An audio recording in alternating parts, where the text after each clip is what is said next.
Hello everyone, welcome to life Mantra by Nagendra. ఈరోజు చాలా మంచి వీడియోతో వచ్చానండి.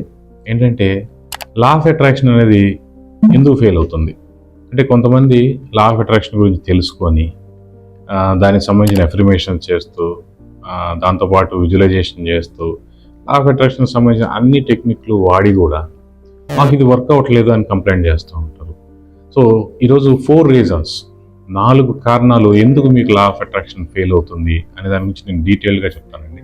So number 1, law of attraction అనేది వ్యక్తిగతంగా మాత్రమే పనిచేస్తుంది. అంటే ఏంటంటే, ఇప్పుడు కొంతమంది ఎలా ఎఫర్మేట్ చేస్తారంటే, మా అబ్బాయికి స్టేట్ ఫస్ట్ ర్యాంక్ రావాలి, లేదంటే నా కూతురు ఇల్లు కొనుక్కోవాలి, మా అల్లుడు ఆన్ సైట్ వెళ్ళాలి, ఇలా వేరే వాళ్ళ గురించి అఫర్మేషన్ చేస్తారు. అది వర్క్ అవుతుంది. ఎందుకంటే లా ఆఫ్ అట్రాక్షన్ అనేది ఇండివిజువల్ ఫ్రీక్వెన్సీని బట్టి వర్క్ అవుతుంది.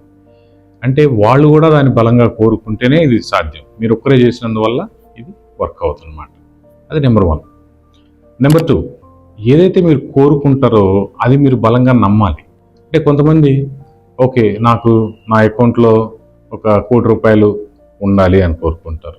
అనుకోగానే నిజంగా అంత సీన్ ఉందా, ఇది నిజంగా సాధ్యమేనా అని మీ మైండ్లో కనుక ఎప్పుడైతే క్వశ్చన్ వస్తుందో ఇది వర్క్ అవుతుంది. సింపుల్.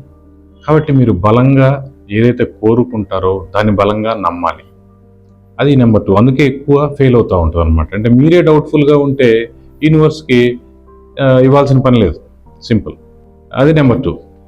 నెంబర్ 3, మనం కోరుకునే దానికి విరుద్ధంగా వ్యవహరించడం. అంటే ఏంటంటే, ఇప్పుడు మీరు ఒక రెంట్ హౌస్లో ఉంటున్నారనుకోండి, మీరు ఒక బ్రాండ్ న్యూ హౌస్ కొనుక్కోవాలి అని అనుకుంటున్నారు, దాన్ని అట్రాక్ట్ చేయాలనుకుంటున్నారు.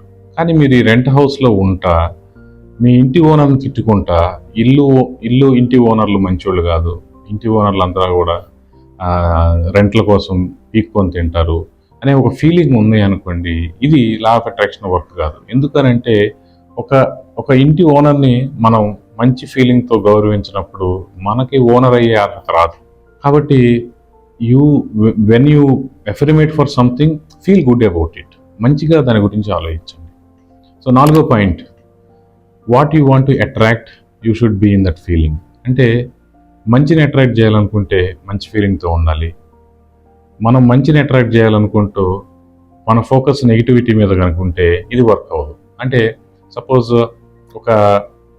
మీరు ఇంట్లో పెళ్లి సంబంధం చూస్తున్నారు. సో మీకు కావాల్సింది మంచి పార్ట్నర్. కానీ మనం ఏం ఫోకస్ చేస్తామంటే, ఎటువంటి అలవాట్లు లేని వ్యక్తి కావాలి, అలవాట్ల గురించి ఇక్కడ ఫోకస్ చేస్తాం. అది నెగిటివ్ ఫోకస్. సో మీరు పాజిటివిటీని అట్రాక్ట్ చేయాలి అని అంటే focus on positivity only. So అందుకే లా ఆఫ్ అట్రాక్షన్ అనేది ఫెయిల్ అవుతుంది. సో ఓవరాల్గా మనం 4 మాట్లాడుకున్నాము. లా ఆఫ్ అట్రాక్షన్ అనేది వ్యక్తిగతంగా మాత్రమే పనిచేస్తుంది. లా ఆఫ్ అట్రాక్షన్లో మీరు కోరుకునేది నమ్మి తీరాలి. 3వది, మీ చర్యలు కూడా మీ అఫర్మేషన్కి సంబంధించి, మీ గోల్కి సంబంధించి సింక్ అయి ఉండాలి. 4, you should be in good feeling about your goal. So ఇవి 4 ఫిక్స్ చేసుకోండి. Anything you affirm it, you will get it. Thank you.